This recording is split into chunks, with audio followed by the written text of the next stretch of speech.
నమస్తే, welcome to ఆస్ట్రోటెమ్. ఈరోజు మనతో పాటు ఉన్నారు సుప్రసిద్ధ జ్యోతిష వాస్తు పండితులు బ్రహ్మశ్రీ డాక్టర్ నాయకంటి మల్లికార్జున శర్మ గారు. మన గురువు గారితో మాట్లాడేసి మరిన్ని విశేషాలు అయితే అడిగి తెలుసుకుందాం. నమస్కారం గురువు గారు. నమస్కారం అమ్మా. గురుగారు, చాలామంది అనుకుంటూ ఉంటారు మానవ జన్మ ఎత్తిన తర్వాత మళ్ళీ పునర్జన్మ ఉంటుందా అని చెప్పేసి ఇట్లా రకరకాలుగా సందేహాలు వస్తూనే ఉంటాయి. ఇంకొకటి ఏంటంటే జ్యోతిష పరంగా మనం జాతకం చూపించిన తర్వాత కూడా కొంతమంది తెలుసుకోవచ్చా నాకు పునర్జన్మ ఉందా అని చెప్పేసి ఇలా సందేహపడుతూ ఉంటారు కదా. మనకి జ్యోతిషంలోనే మనకి పునర్జన్మ ఉందా లేదా అనేది ఐడెంటిఫై చేయొచ్చు అంటారా? తప్పకుండా అమ్మ. ఓం శ్రీ గురుభ్యో నమః. ఓం శ్రీ మాత్రే నమః. జ్యోతిష్ శాస్త్రం ప్రకారంగా ఆస్ట్రాలజీ పరంగా అన్ని విషయాలు రహస్యాలన్నీ కూడా తెలుసుకోవచ్చు, తప్పేమీ లేదు. ఓకే. అయితే ఏమిటంటే వాళ్ళ యొక్క చాలామంది యొక్క date of birth, time, place of birth అనేది కరెక్ట్గా లేకపోవటం ఒకటి, కొన్ని అవర్స్లో తేడా ఉండటం ఫస్ట్ నెంబర్ 1 పాయింట్. తర్వాత ఆస్ట్రాలజీ పరంగా డిగ్రీలో క్యాలిక్యులేషన్ చేసి చెప్పటం ఒకటి. అంటే వైదిక ఆస్ట్రాలజీ ఒకటి, కేపీ పద్ధతి, బివి రామన్ పద్ధతి, సాయన నిర్ణయ పద్ధతులు, రకరకాల పద్ధతులు ఉంటాయి. ఇందులో ఈ పద్ధతుల్లో ఆస్ట్రాలజీ పరంగా మనం ఏదైతే ఉంటుందో ఆస్ట్రాలజీని అనుసరించి మనం ముందుకు వెళ్ళాలి. అయితే ఇప్పుడు చాలామంది కూడా ఈ మధ్యన పునర్జన్మ అని అంటున్నారు. అసలు ఉన్న జన్మలోనే మైండ్ మెచ్యూరిటీ కాలేకపోతుంటే ఇంకా పునర్జన్మ ఎందుకు వీళ్ళకి? మైండ్ అనేది మెచ్యూరిటీ లేదు. ఎందుకు లేదు అని అంటే సమాజంలో లేకపోవటం కొన్ని జరుగుతున్నాయి. ఎందుకంటే కొంతమందికి ఏముంటుంది, కొంతమందికి లేదు. అంటే ఎక్కడ ఇప్పుడు భార్యాభర్తలు విడాకులు జరుగుతున్నాయి, అన్నదమ్ముల మధ్యలో గొడవలు జరుగుతున్నాయి, అన్నీ డబ్బు గురించే జరుగుతున్నాయి ఇక్కడ. అన్ని డబ్బు గురించే. డబ్బుని ఎలా ఖర్చు పెట్టాలో తెలియవటం కూడా తెలియదు వీళ్ళకి. డబ్బులు ఎక్కడ ఖర్చు పెట్టాలి, ఏం చేయాలి, డబ్బులు ఎలా సద్వినియోగం చేయాలని కూడా చాలామంది తెలియని వ్యక్తులు ఉన్నారు. ఇప్పుడు ఒక అబ్బాయి పెళ్లి చేసుకున్న తర్వాత ఆ అమ్మాయి ఉదయం పూట 7ంటికి కరెక్ట్గా ఫాస్ట్గా సాఫ్ట్వేర్ జాబ్కి వెళ్తుంది. ఈ అబ్బాయి కూడా సాఫ్ట్వేర్ జాబ్కి 7ంటికి టక్క టక్క టక్క టక్క వంట చేసుకుని వెళ్ళిపోతుంటారు. వాళ్ళకి సంతానం వద్దు, ఇంకెందుకు పెళ్లి చేసుకోవటం? డబ్బు సంపాదించింది ఎందుకు? డబ్బు ఒక మనిషి సంపాదించేది ఏంటంటే తన కోసం కొంత ఉండొచ్చు, తర్వాత తరంలో ఉండాలని సంపాదించుకుంటారు. తర్వాత తరంలో కూడా పిల్లలు కష్టపడకుండా ఉండటానికి పిల్లల గురించి సంపాదన పేరెంట్స్ సంపాదిస్తారు, దానిలో తప్పు లేదు. కానీ వీళ్ళ సంతానం వద్దు, కానీ డబ్బు కావాలి. ఇలాంటి వ్యక్తులు కొంతమంది ఉన్నారు. అంటే నెంబర్ 1 మైండ్ మెచ్యూరిటీ లేని వ్యక్తులు. ఓకే.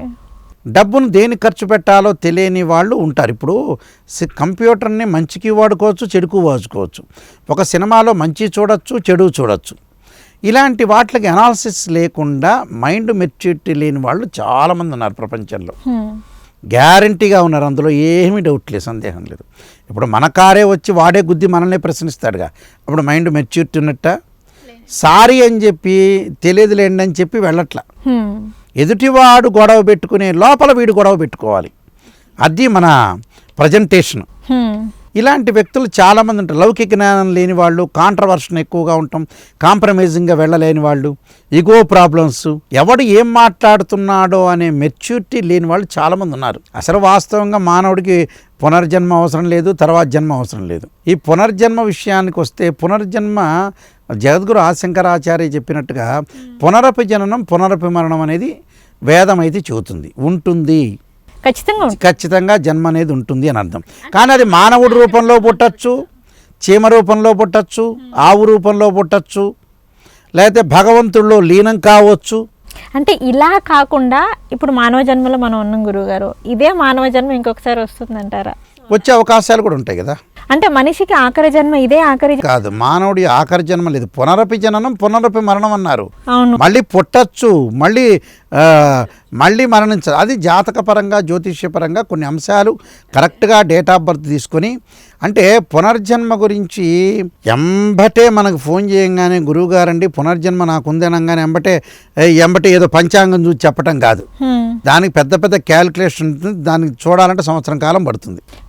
ఆస్ట్రాలజీ గురించి వీళ్ళకి తెలియదండి. డిగ్రీలు, క్యాలిక్యులేషన్స్, నీచ ఉచ్చ స్థానాలు, ద్వాదశ భావాలు, రకరకాల చక్రాలని అనాలిసిస్ చేసి దాని యొక్క దృష్టిని వాటిని చూడాలంటే, ఒక జాతకాన్ని రాయాలంటేనే 3-4 నెలలు పడుతుంది, 4-5 నెలలు పడుతుంది. జ్యోతిష్యం గురించి తెలియదు చాలామందికి.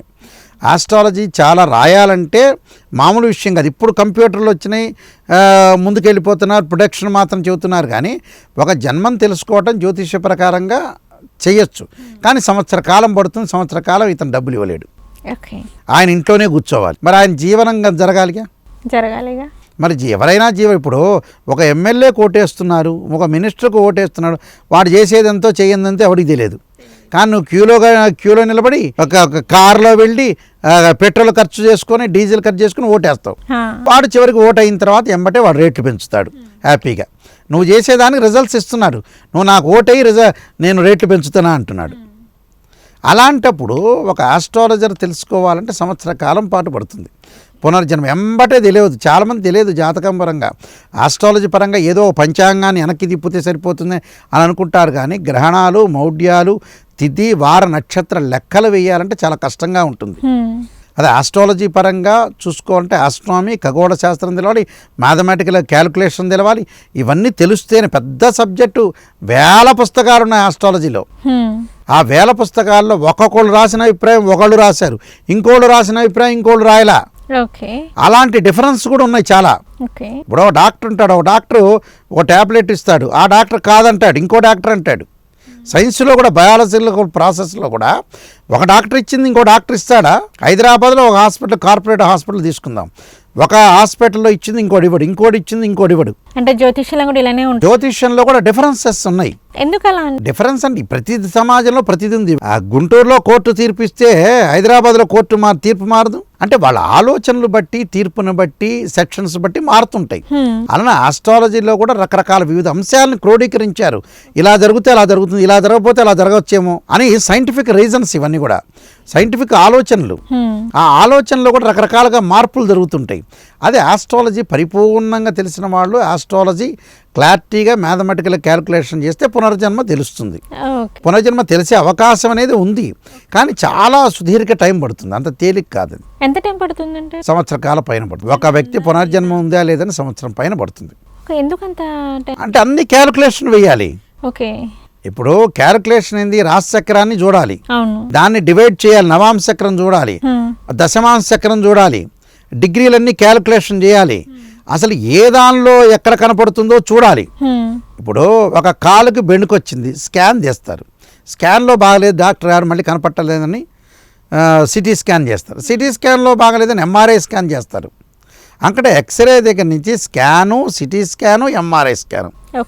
అలా వెళ్ళిన తర్వాత మళ్ళీ డాక్టర్కి అర్థం కాకపోవచ్చు, మళ్ళీ ఇంకో డాక్టర్తో చర్చించవచ్చు.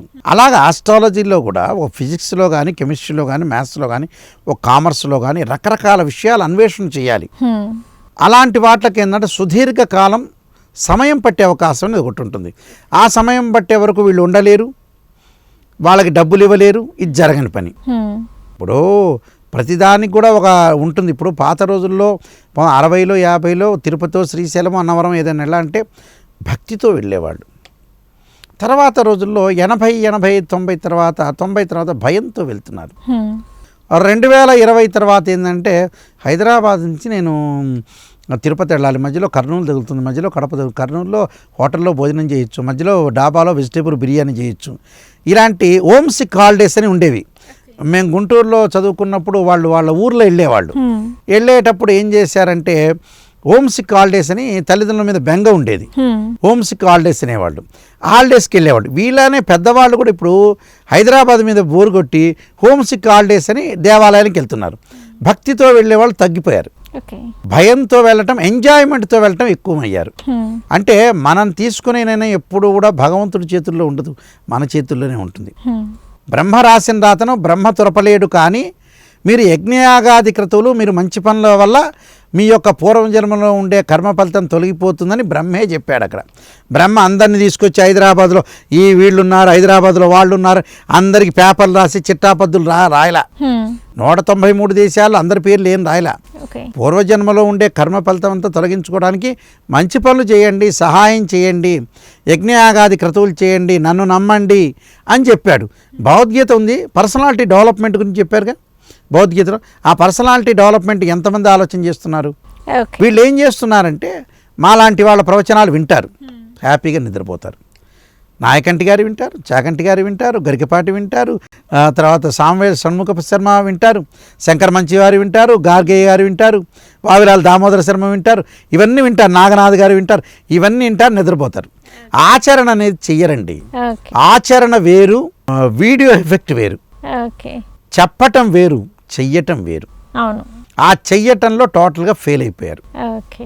అది ఫెయిల్, మనిషే ఫెయిల్ అయిపోయాడు. అది ఓకే. ఇంకా ఉన్న జన్మే సార్థకత చేసుకోకపోతే పూర్వ జన్మ ఏంది, నెక్స్ట్ జన్మ ఏంది? ఓకే గురుగారు, మనిషి జీవితంలో వచ్చేసి పునర్జన్మ ఉంటుందా లేదా, జ్యోతిష్యం ప్రకారం చూసుకోవచ్చా లేదా అనే వాటి గురించి అయితే వివరించారు. నమస్కారం అండి. నమస్కారం అండి.